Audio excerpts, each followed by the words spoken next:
ام المومنین حضرت سیدہ عائشہ صدیقہ رضی اللہ تعالیٰ عنہ فرماتی ہیں کہ ایک رات حضور علیہ الصلوۃ والسلام کا سر مبارک میری گود میں تھا اور چاندنی رات تھی، سہانا موسم تھا، تو میری اچانک آسمان کی طرف نظر پڑی تو میں نے جب آسمان کے تاروں کو دیکھا تو حضور نبی کریم علیہ الصلوۃ والسلام کی بارگاہ میں نے عرض کیا، یا رسول اللہ، کیا آپ کی امت میں سے کسی امتی کی نیکیاں آسمان کے تاروں کے برابر بھی ہیں؟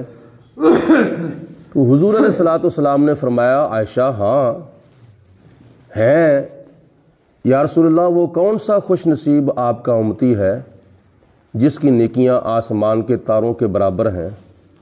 تو نبی کریم علیہ الصلوۃ والسلام نے ارشاد فرمایا کہ وہ میرا عمر ہے جس کی نیکیاں آسمان کے تاروں کے برابر ہیں۔ جناب فاروق اعظم رضی اللہ تعالیٰ عنہ نے جب اسلام قبول کیا تو اس وقت آپ کا 40واں نمبر تھا۔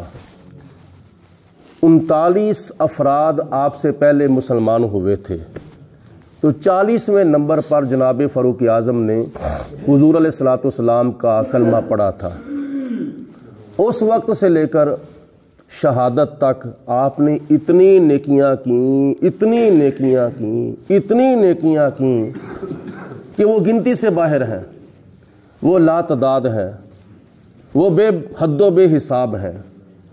آسمان کے جو تارے ہیں نا، ابھی کوئی ایسا سائنسدان پیدا نہیں ہوا، محکمہ موسمیات والوں سے پوچھ لو یا فلکیات والوں سے پوچھ لو کہ آپ کا کام ہے چاند دیکھنا، بادل اور موسم کی آپ خبر دیتے ہیں کہ بارش کب پڑے گی، دھوپ کب لگے گی، لیکن آپ یہ بھی بتائیں کہ آسمان کے تاروں کی تعداد کتنی ہے، گنتی کتنی ہے، لیکن ان میں سے کوئی بھی نہیں بتائے گا۔ وہ کہے گا اللہ جانتا ہے، ہمیں نہیں پتہ کہ آسمان کے تاروں کی تعداد کتنی ہے، لیکن یہ علم اللہ پاک کی ذات نے اپنے پیارے حبیب نبی کریم حضرت محمد مصطفیٰ صلی اللہ علیہ وسلم کو عطا فرمایا ہے۔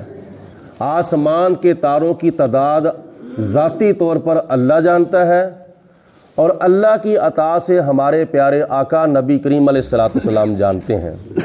تبھی تو آپ نے فرمایا ہے کہ آسمان کے تاروں کی تعداد کے برابر نیکیاں میرے عمر بن خطاب کی ہیں۔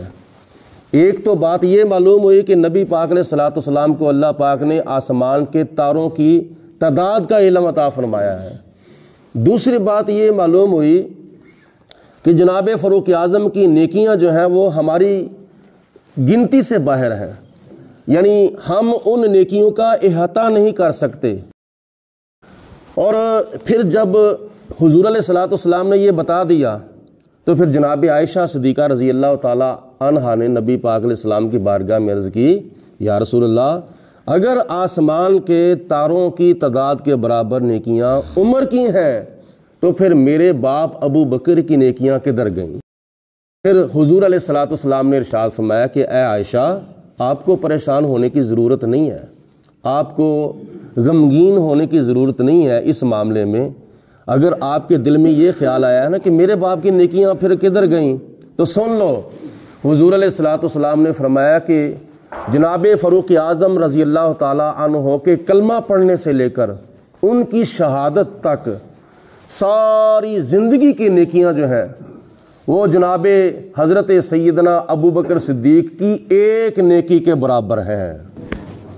ایک نیکی جو جناب فاروق اعظم رضی اللہ تعالیٰ عنہ کی لا تعداد بے حد و بے حساب ان گنت نیکیاں جو ہیں وہ جناب صدیق اکبر رضی اللہ تعالیٰ عنہ کی ایک نیکی کی مانند ہیں، ایک نیکی کے برابر ہیں۔ تو جب جناب حضرت سیدنا صدیق اکبر رضی اللہ تعالیٰ عنہ کی ایک نیکی کا یہ مقام ہے تو باقی جو نیکیاں ہیں پھر ان نیکیوں کا کیا مقام ہوگا، ان نیکیوں کا کیا مقام اور کیا درجہ ہوگا۔ یہ ہے نبی کریم علیہ الصلوۃ والسلام کے یار غار حضرت سیدنا ابو بکر صدیق رضی اللہ تعالیٰ عنہ کی شان کہ آپ کی زندگی کی نیکیاں جو ہیں ان کا حساب تو اللہ جانتا ہے یا اللہ کے پیارے حبیب علیہ الصلوۃ والسلام جانتے ہیں۔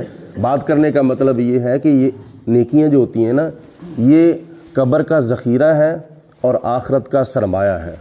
یہ آخرت میں پتہ چلے گا کہ ہم نے دنیا کے اندر نیکیاں کتنی کی ہیں اور کتنی چھوڑی ہیں۔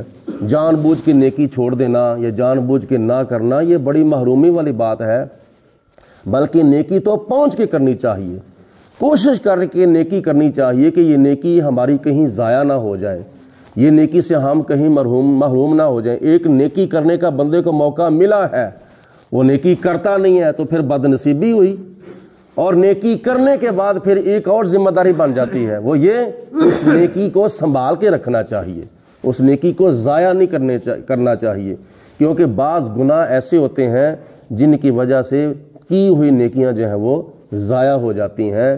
تو نیکیوں کی کیئر کرنی چاہیے، یہ قبر میں بھی کام آئیں گی اور آخرت میں بھی کام آئیں گی۔ اللہ عمل کرنے کی توفیق عطا فرمائے۔ صلاۃ و سلام علیک یا سیدی یا رسول اللہ وعلی آلک و اصحابک یا سیدی یا حبیب اللہ۔ صلاۃ و سلام علیک یا سید المرسلین وعلی آلک و اصحابک یا خاتم النبیین۔